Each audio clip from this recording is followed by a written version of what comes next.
Welcome to the Real News Network. I'm Paul Jay, coming to you again from the Perry Institute in Amherst, Massachusetts.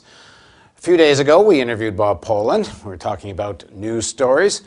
Here it is again. Fed tries to energize the recovery, and underneath here it says, smiling stocks and bummed out bonds.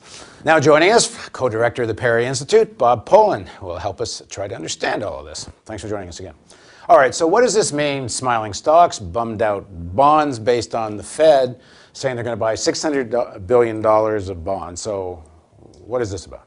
Well, basically, the idea is that the interest rates are going to go down.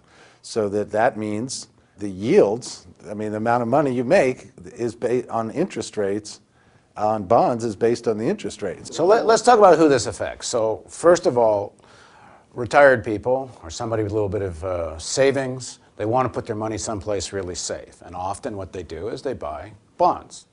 So they got the bonds in the bank now. How does that affect an ordinary person who's got some savings and bonds in a bank? What happens to it? Well, okay, so let's say you're owning a treasury bond.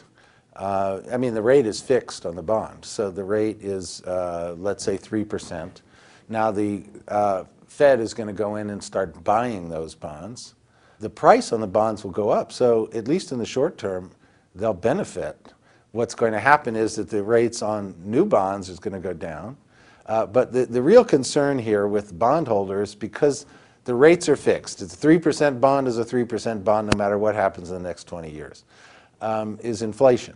So if you're going to get a 3% return, but the value of the dollar goes down because of inflation, then if you're going to get $30 on a $1,000 bond, the value of that $30, what you can buy for $30, is also gone down. Right, so if you got more or less 0% inflation and you're getting 3% on your bond, you're making 3%. But if inflation's 3% and you're getting 3% on your bond, you're down to zero. Right.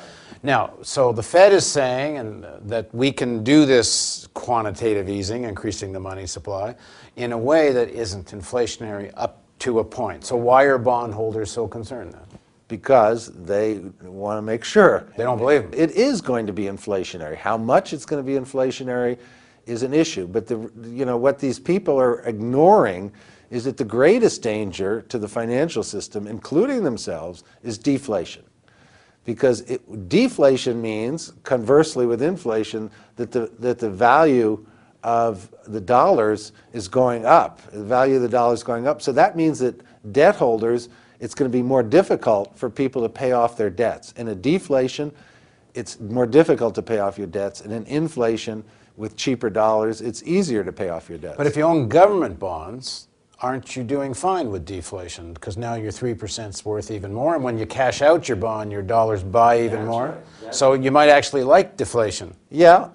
I mean, again, that's very short-term, narrow thinking, because if we think about the financial system as a whole, if we already have a very fragile financial system. If you have a deflation and on average it's more difficult for everybody to pay off their debts, we will have more debt defaults. The kinds of things that happened a year and a half ago will certainly reemerge. Ordinary people will start defaulting, foreclosing.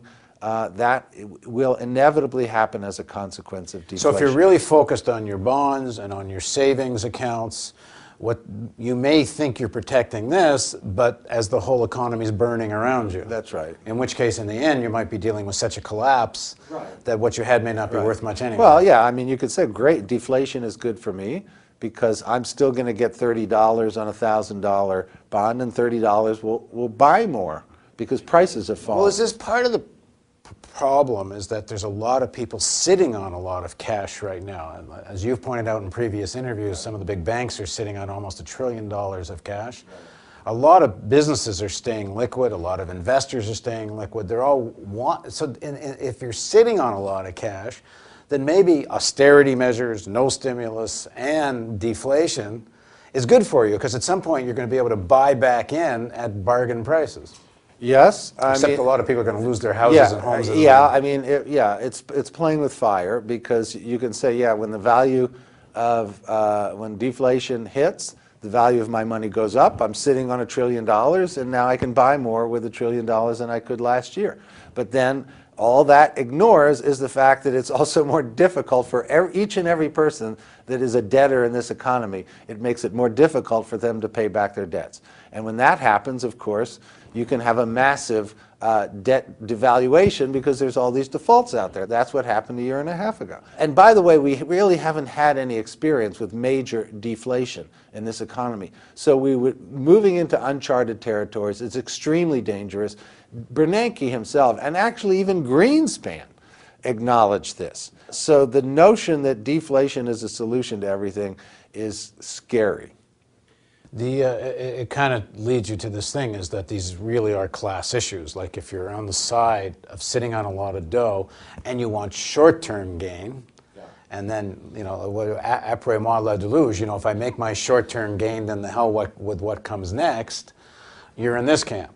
If you're trying to think longer term, you're in this other camp. But it seems like in this last vote, there's a heck of a lot of people voted either for the short-term gain or out of the fear of inflation. Who knows what they were voting for? I mean, they're voting for the fact that they don't have jobs, that we're at, as you said in the last interview, properly measured, nearly 20% unemployment. People can't pay off their mortgages. They're getting, you know, fear of being tossed out of their homes. They think the government is arrogant. We've borrowed all this money. There's a big deficit and there's no jobs. I mean, I don't think that most people are thinking much beyond that. If they are, they're fairly sophisticated. And unfortunately, the sophisticated people, turns out, don't really understand what's going on either. Or just want to make a quick buck. Yeah. Well, they certainly want to make a quick buck. Now, whether you can make a quick buck in a deflationary environment, again, I think it's very, very tenuous. I can certainly play out the logic, but I can play out the other logic when, you know, tens of millions of people can't pay off their dets. The unfortunate thing is the way to make a quick buck in this economy